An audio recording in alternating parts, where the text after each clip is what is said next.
Bonjour à tous et à toutes, bienvenue dans Le Plus, l'émission qui donne la parole aux acteurs de l'actualité iséroise. C'est l'un des villages de montagne emblématiques de notre territoire et des changements climatiques qu'il subit. Longtemps carte postale du massif des Écrins la Bérarde et dans le dur depuis 2 ans après des inondations. Pour autant, les habitants de ce petit bout du monde isérois espèrent encore voir renaître leur paradis.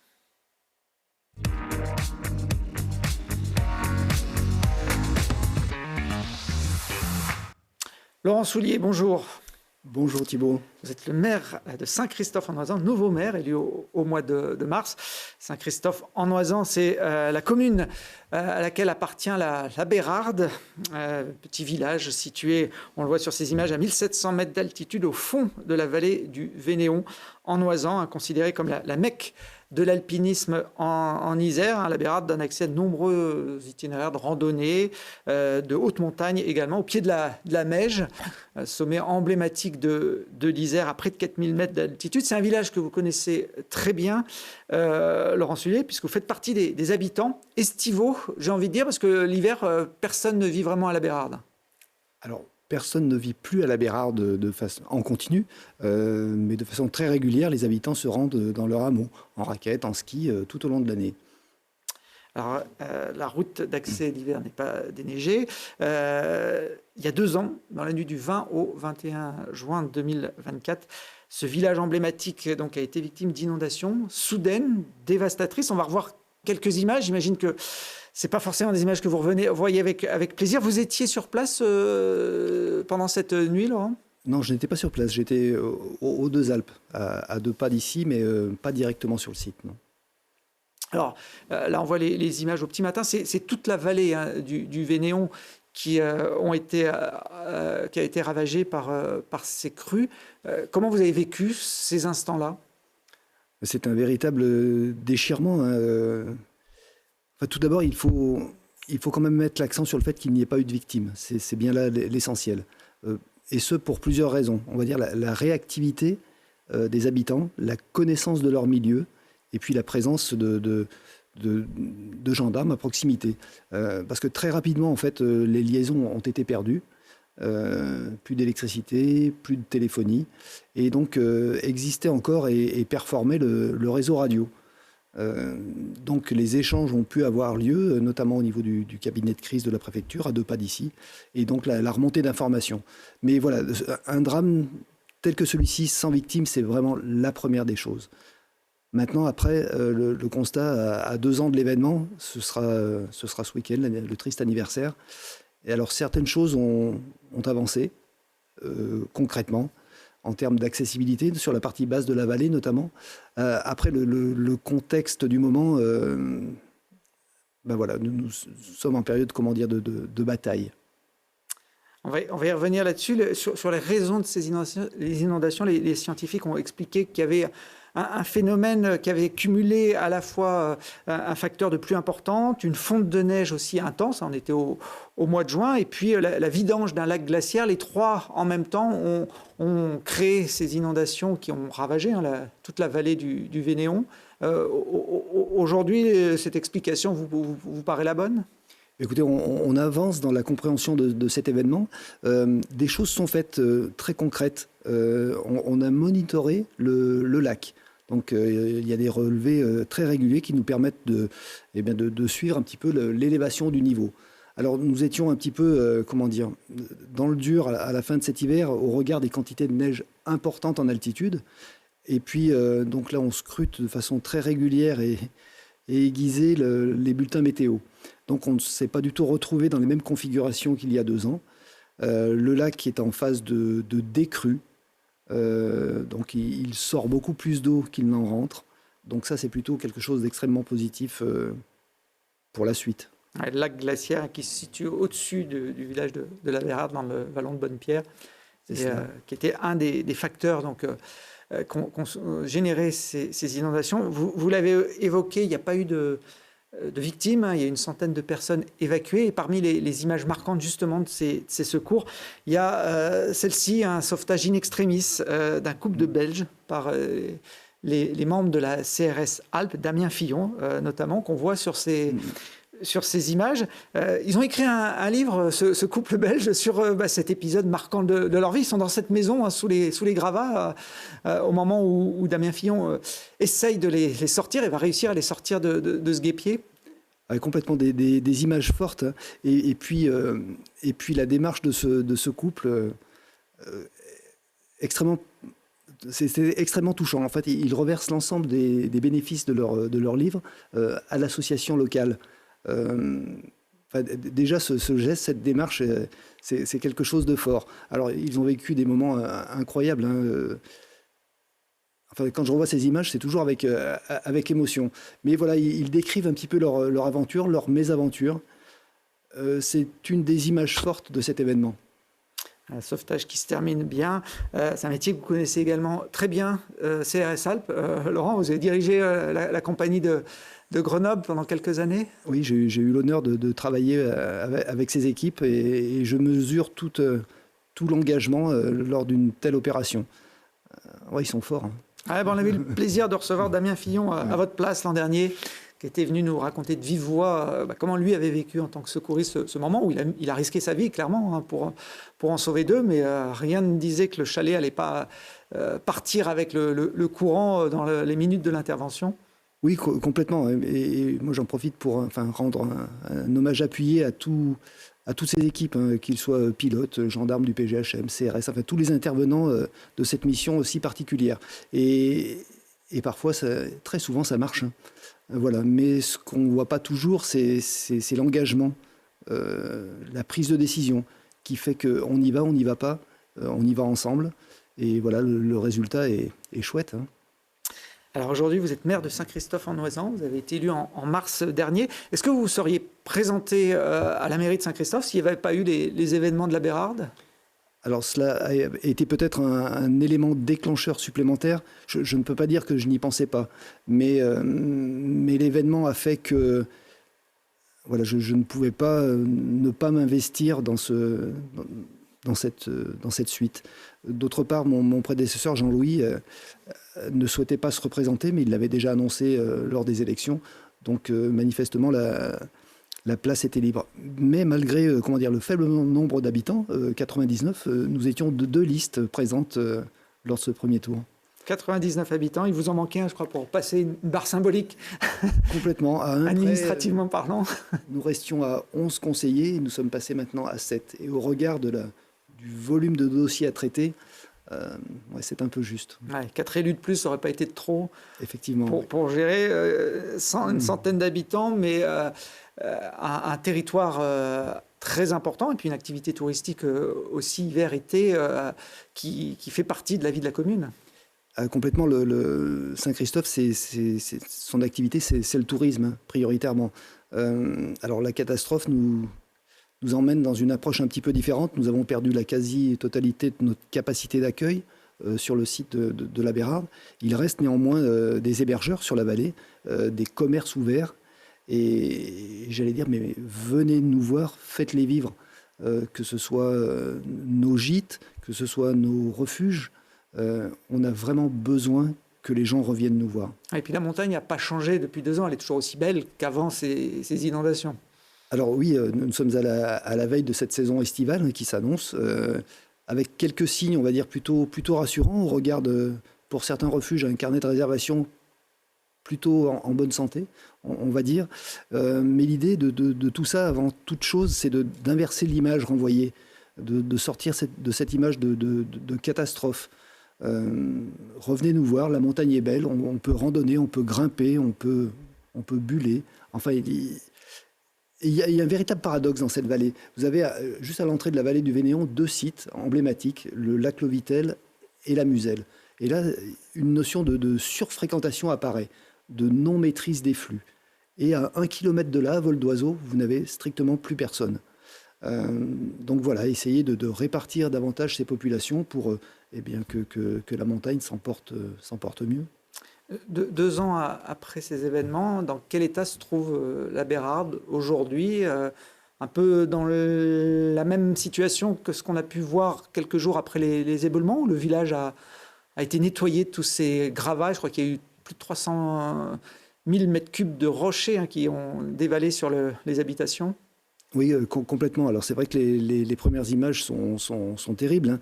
Alors certaines choses ont bougé, ont évolué, et notamment l'énergie mise par les habitants pour nettoyer leurs biens.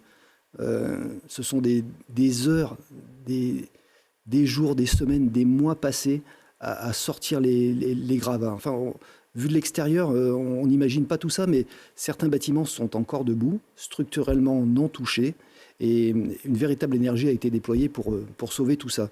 Et avec ce contexte si particulier, un élan de solidarité incroyable. On a eu des demandes, mais de la France entière, d'Europe même, des gens qui souhaitaient venir nous aider à déblayer, à dépolluer. Alors, si une catastrophe présente que des mauvais côtés, elle a au moins cette faculté à rassembler un petit peu, à mobiliser. Et ça, ça a été un véritable bel élan. Une grosse solidarité. C'est vrai que ça avait touché beaucoup de monde, oui. Cette catastrophe de la Bérarde, à la fois ceux qui connaissaient l'environnement, mais plus largement, beaucoup de gens se sont émus du sort de ce petit village de montagne. Oui, complètement. Enfin, les images renvoyées par les médias de toutes sortes ont vraiment eu un retentissement important. Des collectes ont été organisées. Voilà, c'est vraiment un élan de solidarité incroyable. Alors, force est de constater qu'à 2 ans de l'événement, oui, des choses ont bougé, certainement pas aussi vite que nous le souhaiterions, mais le village est nettoyé, est assaini. Alors c'est un petit peu de la débrouille, hein. Il n'y a plus d'eau, il n'y a plus d'électricité, il n'y a plus d'assainissement. Voilà, mais il y a des efforts qui sont faits localement. On refleurit. C'est peut-être qu'un petit détail, mais il y a beaucoup de cailloux tout autour de ce hameau, et de voir la nature revenir un petit peu au travers de quelques petites fleurs, pour nous, ça a du sens. Vous parliez des refuges. Il donne accès, effectivement, Bérarde donne accès à plusieurs vallées et à plusieurs refuges. Là, on voit celui du promontoire, qui est situé au pied de la face sud de la Mèche, qui est un refuge plutôt d'alpinisme. Eux ont souffert, j'imagine, économiquement. Au cours de l'été 2024, la vallée était interdite. Il n'y avait aucun accès possible par ce biais-là. En tout cas, c'est revenu petit à petit.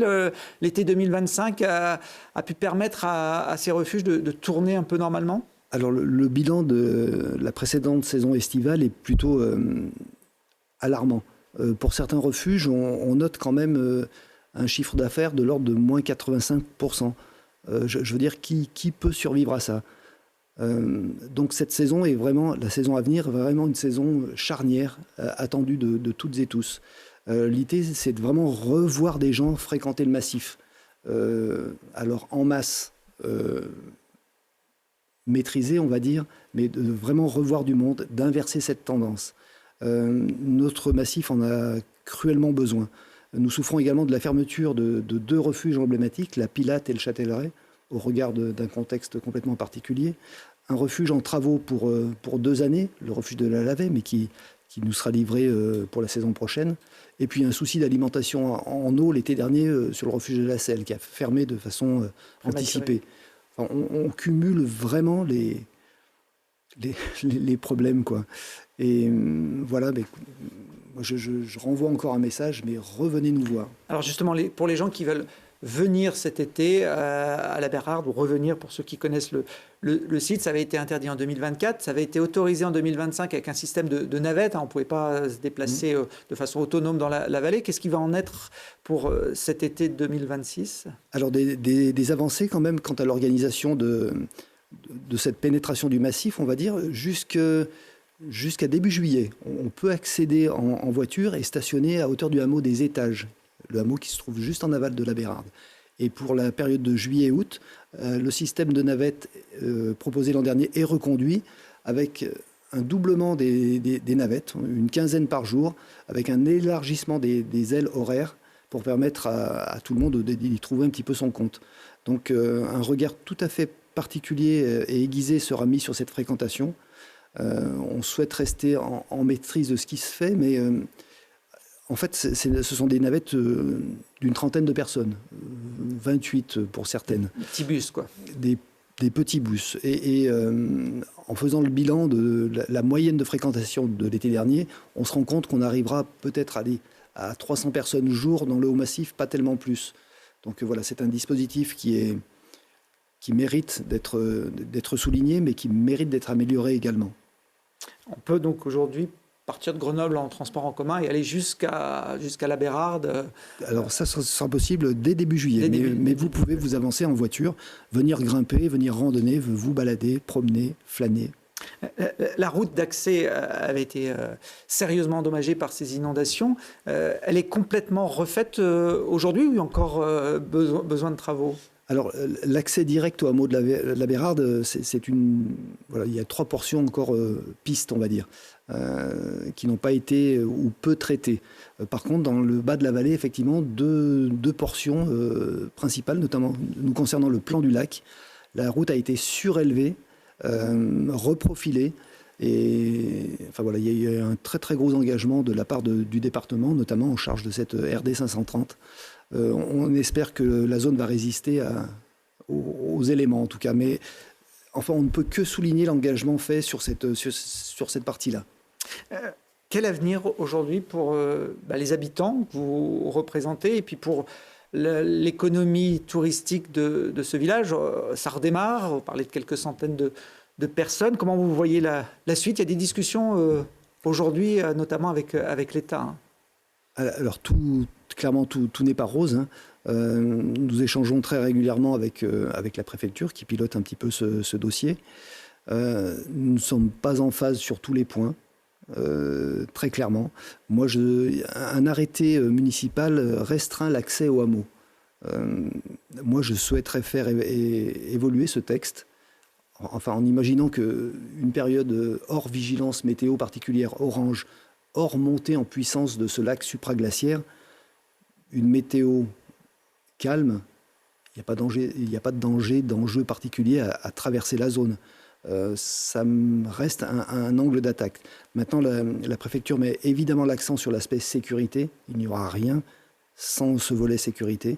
Il y a des choses qui peuvent se travailler.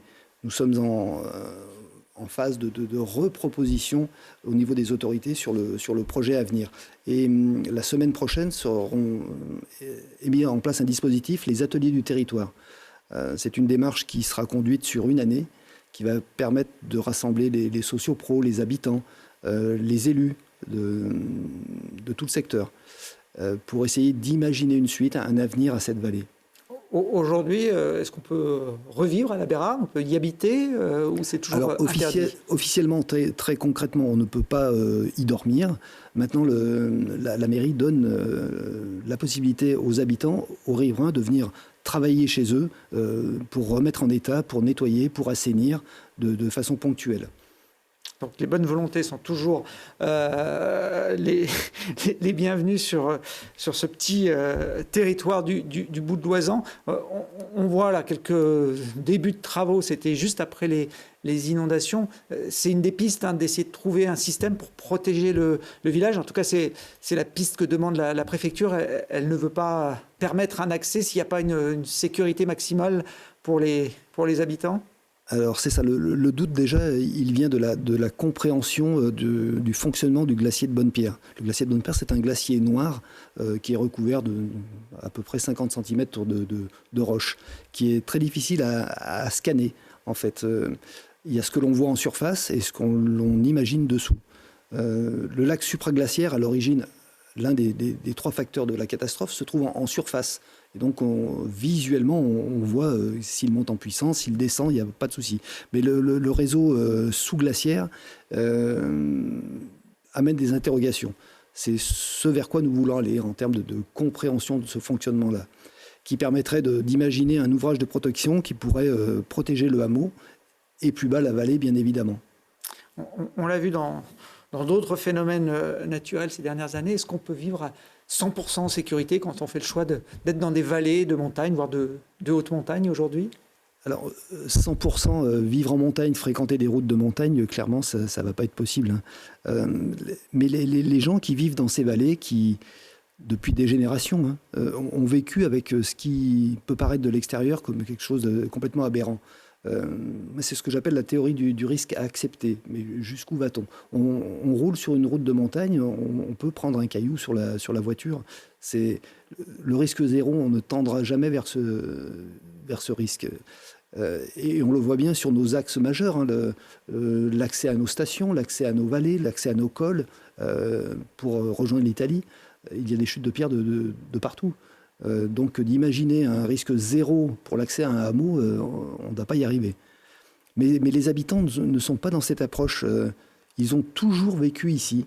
On est dans le cadre de la transmission. Les gens qui sont venus s'installer là il y a plus de 500 ans connaissaient déjà les risques, hein, l'hiver, les avalanches, les chutes de blocs.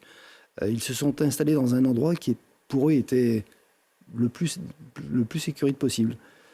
Maintenant, cette part de risque, elle est complètement assumée et acceptée, tant est qu'on puisse parler de risque. Il reste maintenant aux autorités de vous laisser prendre ce risque, entre guillemets, en permettant, en assouplissant les règles, notamment pour pouvoir redonner un peu de vie au village tout au long de l'été. C'est ce sur quoi nous travaillons en ce moment. Bon, on verra si les messages passent en haut lieu, puisque c'est l'État qui a la main. Au final, maintenant que vous êtes maire de la commune, vous étiez avant le porte-parole, on va dire, du collectif des Amis de la Bérarde. Maintenant que vous êtes maire, vous avez vraiment les manettes, ou le maire d'une petite commune de 100 habitants, finalement, a pas beaucoup de poids par rapport à la machine de l'État?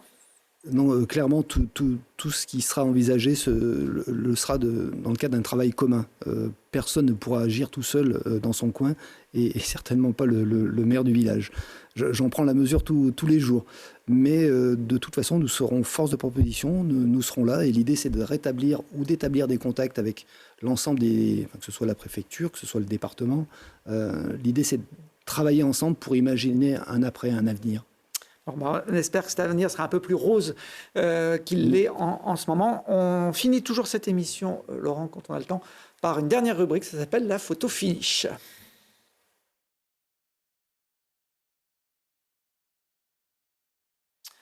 Alors, il y a un petit jingle musical qui va avec, mais on va le faire sans. Je vais vous montrer une photo, la dernière de cette émission, qui normalement va vous faire réagir. Alors, qu'est-ce que c'est ? C'est notre chapelle à la Bérarde, quand elle était, peu de temps après l'événement, elle a été déconstruite au regard du risque qu'elle présentait. C'était un lieu emblématique dans lequel se trouvait une multitude de plaques en mémoire aux alpinistes tombés sur le massif. C'est plus qu'un lieu religieux, hein, ça va même bien au-delà. Tous les gens là-haut ont été baptisés, mariés, enfin dans ce petit écrin. Alors la dernière cérémonie, c'est mon petit-fils qui a été baptisé l'automne d'avant la catastrophe dans ce lieu. On en garde une image tout à fait particulière. Et c'était une chapelle qui était photographiée, mais que l'on voyait partout. C'était vraiment le symbole. Hein. Le symbole, l'endroit rassembleur, au-delà de l'aspect religieux. C'était bien plus que ça. Et au-delà de la symbolique, nous avons retrouvé la cloche qui était partie dans les flots. Elle siège au musée de Saint-Christophe, abîmée, mais toujours là. Ah oui, je voulais finir sur cette note d'espoir, effectivement, la cloche qui a été emportée par les flots, mais que vous avez réussi à retrouver. J'ai souvenir d'un passage aux rencontres ciné-montagne il y a un an où vous étiez avec cette cloche pour montrer qu'il y avait encore du bruit, il y avait encore du son sur la Bérarde. C'est complètement l'idée de ce symbole. Il y a encore de la vie sera encore possible, pas telle que nous la connaissions, différemment, mais elle sera toujours là, cette vie. Eh bien, merci Laurent Soulier, maire de Saint-Christophe-en-Oisans et de la Bérarde, d'être venu nous faire un point sur la situation 2 ans après ces inondations qui avaient fortement endommagé le village. Bonne continuation, bon courage. Surtout. Merci Thibault.